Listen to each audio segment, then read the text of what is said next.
Aaron Turahi omukuru w'entebe ya kataano ayorekire okukwatwaho abantu abarikucecereza ebyobuhangwa omu district egi enshonga eresire district egi yagira oburemeezi omu nshonga z'empindahinduka y'obwire. Emiti 25 niyo erikwija kubyarwa kandi omureeberezi w'obureeberezi bwa Ankole Biishopu Sheldon mwesigwa nagira ngu abantu okushiisha ebyobuhangwa nikihakanisa okuhanga kwa Ruhanga owatandikira kuhanga ekibanja Eden. Bireebi enjura ebuzire kimwe omu bintu bihango bikuru ebikureetera ibura ry'enjura kurabira omu za geography ezitukushoma ez'abaana ezitwashomere n'okushanga ngo abantu bakatema emiti yahwaho ebibungo byona nimubireeba biri busha bijwire busha tuyine emiti. Bishopu okugira ngo emiti yitu turikuza kuhereza amakanisa n'amakereziya n'emizigiti abantu abituragihereze bagireberere konka bagireberera hasi ya church so ntureba ngo eje emiti okugihereza institutions ninga za churches neza kugira management nungi munonga okucira ko kugikwasa omuntu. Ubuhangwa muri Isingiro bina amasiko mingi ngo emiti egi yaba yabyirwe nikija kuheraho kumaraho ebizibu by'ompindahinduka y'obwire ebitwire nibiteganisa district egi y'Isingiro.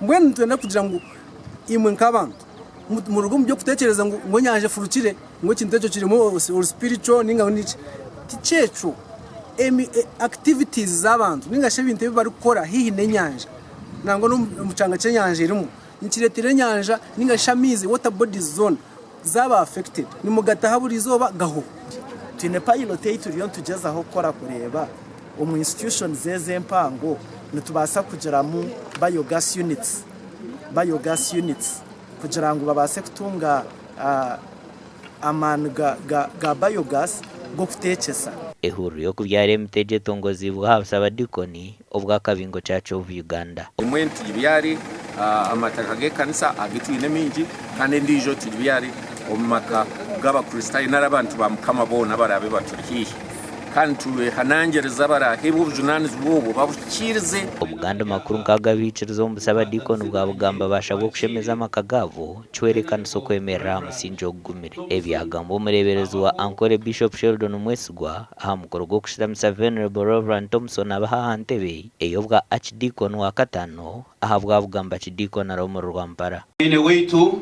Venerable Reverend Thompson abaho kankuba ninkushitamya omu kitebe eki ka Archdeacon wa Bugamba wa kataano omureeberezi obwo bwa Ankole okora omurimo gwakwasibwa.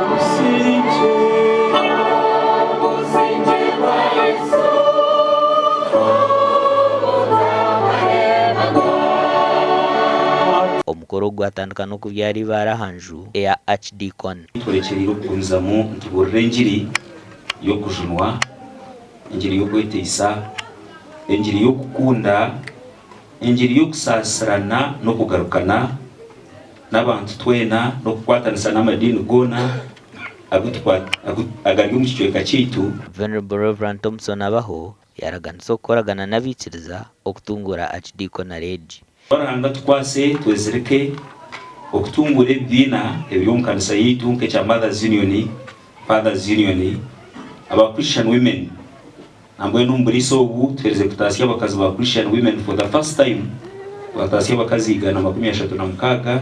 Omureeberezi Sheldon we yaburira kandi yashaba abikiriza okugarura busya amaka gabo. Omumwe kutureba omu mashomero abakukira kuza omu mashomero nibabari abakazi obundi omwana yagira ebizibu obundi oshanga omukazi niwari kwirukanga omu bashomesa ari obundi omwana akigira n'emico mbi obundi omushaija abyerugeraho abatakibifaho kati kintu kyorobi iwe ky'orikushaba n'okibasa n'okimanya ko wakuba LC1 chairman n'omanya ekirikumanyisa ko wakuba omuburizi n'omanya ekirikumanyisa ko wakuba omuriisa n'omanya ekirikumanyisa. Gasha kwa Senyomo Gideon na Ruth Nwamanya.